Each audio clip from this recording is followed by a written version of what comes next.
Chapter 3 School. He could already taste the blood in his mouth as he got up. He had bitten the inside of his lip when he hit the ground, and it was what he focused on now as he stood, the strange metallic flavor that made you want to spit it out immediately, like you'd eaten something that wasn't food at all. He swallowed it instead. Harry and his cronies would have been thrilled beyond words if they knew Connor was bleeding. He could hear Anton and Sully laughing behind him, knew exactly the look on Harry's face, even though he couldn't see it. He could probably even guess what Harry would say next in that calm, amused voice of his that seemed to mimic every adult you never wanted to meet. "Be careful of the steps there," Harry said. "You might fall." Yep, that'd be about right. It hadn't always been like this. Harry was the blonde wonder child, the teacher's pet through every year of school, the first pupil with his hand in the air, the fastest player on the soccer field, but for all that, just another kid in Connor's class. They hadn't been friends exactly. Harry didn't really have friends, only followers. Anton and Sully basically just stood behind him and laughed at everything he did, but they hadn't been enemies either. Connor would have been mildly surprised if Harry had even known his name. Somewhere over the past year, though, something had changed. Harry had started noticing Connor, catching his eye, looking at him with a detached amusement.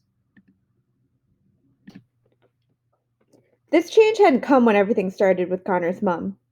No, it had come later, when Connor started having the nightmare. The real nightmare, not the stupid tree. The nightmare with the screaming and the falling. The nightmare he would never tell another living soul about. When Connor started having that nightmare, that's when Harry noticed him. Like a secret mark had been placed on him that only Harry could see. A mark that drew Harry to him like an iron to a magnet. On the first day of the new school year, Harry had tripped Connor coming into the school grounds, sending him tumbling to the pavement. And so it had begun, and so it had continued. Connor kept his back turned as Anton and Sully laughed. He ran his tongue along the inside of his lips to see how bad the bite was. Not terrible. He'd live if he could make it to class without anything further happening. But then something further happened. "Leave him alone," Connor heard, wincing at the sound. He turned and saw Lily Andrews pushing her furious face into Harry's, which only made Anton and Sully laugh even harder. "Your poodle's here to save you," Anton said. "I'm just making it a fair fight," Lily huffed, her wiry curls bouncing around all poodle-like, no matter how tightly she tied them back. "You're bleeding, O'Malley," Harry said, calmly ignoring Lily. Connor put his hand up to his mouth, too late to catch a bit of blood coming out of the corner. "He'll have to get his baldy mother to kiss it better for him," Sully crowed. Connor's stomach contracted to a ball of fire, like a little sun burning him up from the inside.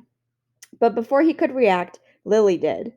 With a cry of outrage, she pushed an astonished Sully into the shrubbery, toppling him all the way over. "Lillian Andrews!" came the voice of doom from halfway across the yard. They froze. Even Sully paused in the act of getting up. Miss Kwan, their head of year, was storming over to them, her scariest frown burnt into her face like a scar. "They started it, miss," Lily said, already defending herself. "I don't want to hear it," Miss Kwan said. "Are you all right, Sullivan?" Sully shot a quick glance at Lily, then got a pained look across his face. "I don't know, miss," he said. "I might need to go home." "Don't milk it," Miss Kwan said. "To my office, Lillian." "But, miss, they were—" "Now, Lillian."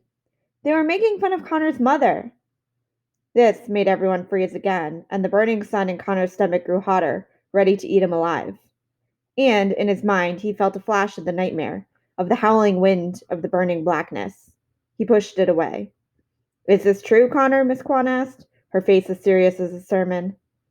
The blood on Connor's tongue made him want to throw up. He looked over to Harry and his cronies. Anton and Sully seemed worried, but Harry just stared back at him, unruffled and calm, like he was genuinely curious as to what Connor might say. "No, miss, it's not true," Connor said, swallowing the blood. "I just fell. They were helping me up." Lily's face turned instantly into hurt surprise. Her mouth dropped open, but she made no sound. "Get to your classes," Miss Kwan said. "Except for you, Lillian." Lily kept looking back at Connor as Miss Kwan pulled her away, but Connor turned from her. To find Harry holding his rucksack out for him. "Well done, O'Malley," Harry said.